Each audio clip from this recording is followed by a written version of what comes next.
Um argumento que a gente costuma ver com bastante frequência em debates sobre economia é que quanto maior for a quantidade de dinheiro circulando numa sociedade, maior será a inflação.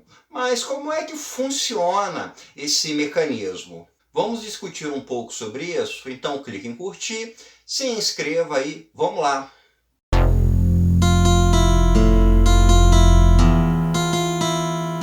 As análises de que quanto mais moeda estiver circulando numa sociedade, maior será a inflação, é algo que já vem sendo visto, realizado desde o século XVIII. Nesse período, a gente já tem alguns analistas de economia que percebiam que o aumento de moeda circulante trazia, consequentemente, um aumento na inflação. No século XIX, a gente começou a ter modelos matemáticos formados para explicar esse fenômeno, e em 1910 a gente tem um modelo matemático que foi formado na escola de Cambridge. Porém, os autores que melhor explicaram, que melhor formularam teorias que explicavam esse fenômeno foram aqueles da escola de Chicago. E o mais notório desses pensadores foi o Milton Friedman. Para detalhar um pouco mais sobre como funciona esse modelo matemático que explica essa correlação, eu vou utilizar aqui o modelo da escola de Cambridge, porque o modelo da escola de Chicago, o modelo do Milton Friedman, eles são bem mais complexos, eles possuem muito mais variáveis, eles são bem mais detalhados e são mais para pessoas que realmente se dedicam a estudar a fundo fenômenos econômicos. Então, para a nossa discussão aqui, eu vou utilizar essa equação formulada em Cambridge, que é justamente para a gente ter uma noção mais simplificada desse fenômeno. A equação de Cambridge diz o seguinte, que m vezes v igual a p vezes y, em que m é a quantidade de moeda circulante, v é a velocidade com a qual a moeda circula na sociedade, p são os preços dos produtos em geral e y é a renda agregada da sociedade. O M, a quantidade de moeda circulante, é uma variável que depende de tomadas de decisões de nível político e econômico. O M vai ser definido pelo que o presidente e as instituições econômicas, como por exemplo o Banco Central, o Ministério da Fazenda, Economia, vai decidir. Então, ele é uma variável que vai mudar conforme for a orientação política do governo. Já o V, a velocidade com que a moeda circula na sociedade, ela é muito mais constante, ela apresenta uma variação menor.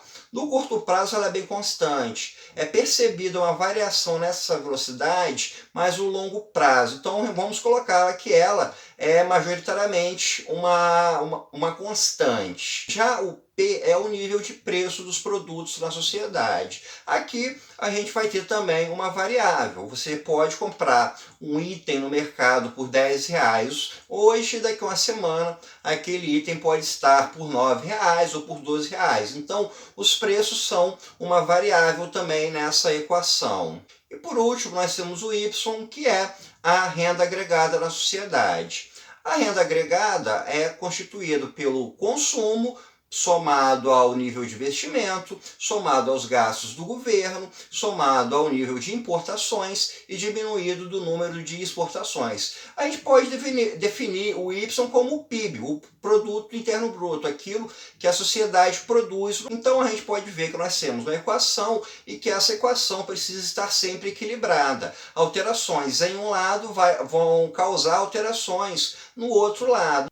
E é aqui que a gente vai citar, então, o argumento formulado pelo Milton Friedman e pelos pensadores da escola de Chicago, o de que o principal causador de alterações no equilíbrio dessa equação é o M, a quantidade de moeda circulante na sociedade. Ou seja, segundo esses pensadores, quando o M aumentar, o que vai causar o reequilíbrio dessa equação vai ser o aumento no P, o aumento no preço dos produtos, ou seja, vai ter um aumento de inflação.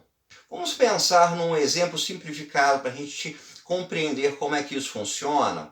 Vamos pensar que numa determinada sociedade, o M tem um valor de 10, o V tem um valor de 10, o P tem um valor de 10 e o Y tem um valor de 10. Então, dessa forma, M vezes V vai dar 100, P vezes Y vai dar 100, e nós temos uma equação equilibrada. A economia, essa sociedade está equilibrada.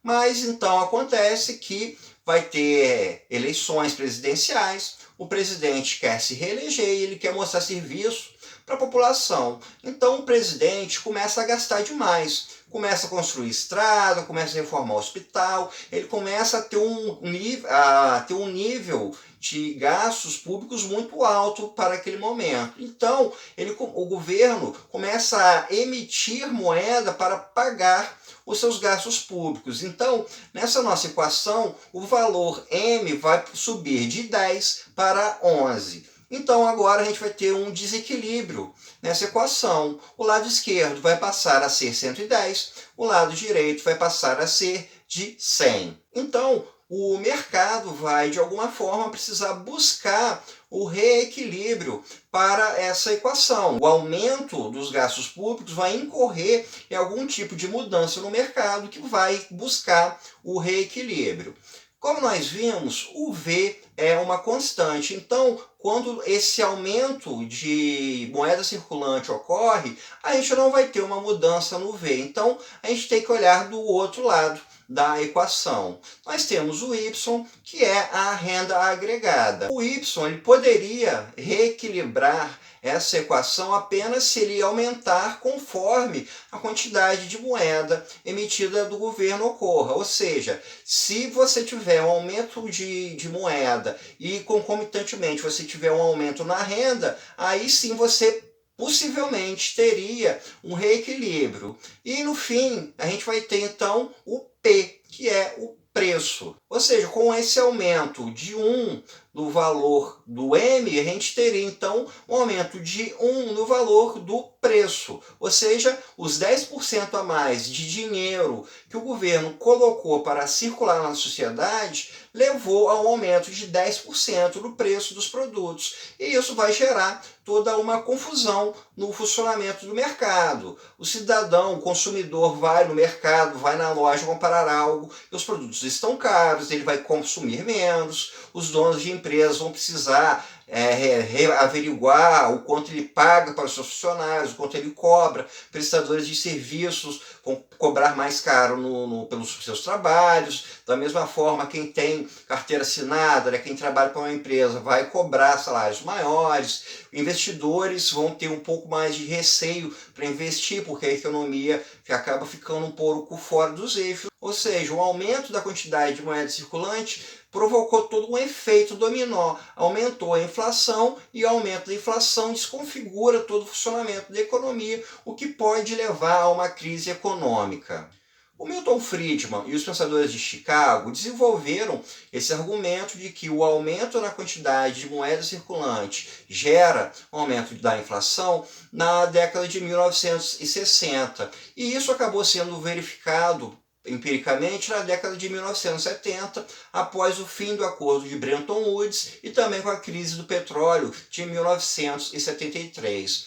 Nessa época começou a surgirem casos de hiperinflação em diversos países pelo mundo, Brasil inclusive, e o que estava por trás dessa causa, da causa dessa inflação, a grande quantidade de gastos que os países, que os governos estavam realizando. Então a gente teve um efeito justamente daquilo que foi apresentado na teoria. Governos que gastavam demais, emitiam papel moeda demais, o aumento de papel moeda gerava uma forte inflação e o aumento da inflação gerava crises econômicas. Daí então, o pensamento do Milton Friedman e da Escola de Chicago se tornou muito mais forte como uma solução para esses problemas econômicos causados pelos gastos públicos. Juntamente com o consenso de Washington, começou a surgir um ideário de que os governos deveriam ter um pouco mais de racionalismo, um pouco mais de contenção, um pouco mais de rigidez nos seus gastos públicos, para que, dessa forma, se consiga ter uma redução da quantidade de papel moeda emitido e que vai causar uma redução consequente no grau de inflação. Com isso, então, a escola de Chicago e o Milton Friedman elaboraram uma das ideias econômicas que são mais influentes e que estão presentes na tomada de decisões políticas e econômicas por todo o mundo na atualidade. Então, pessoal, isso é tudo por hoje. Espero que vocês tenham gostado e até o nosso próximo encontro.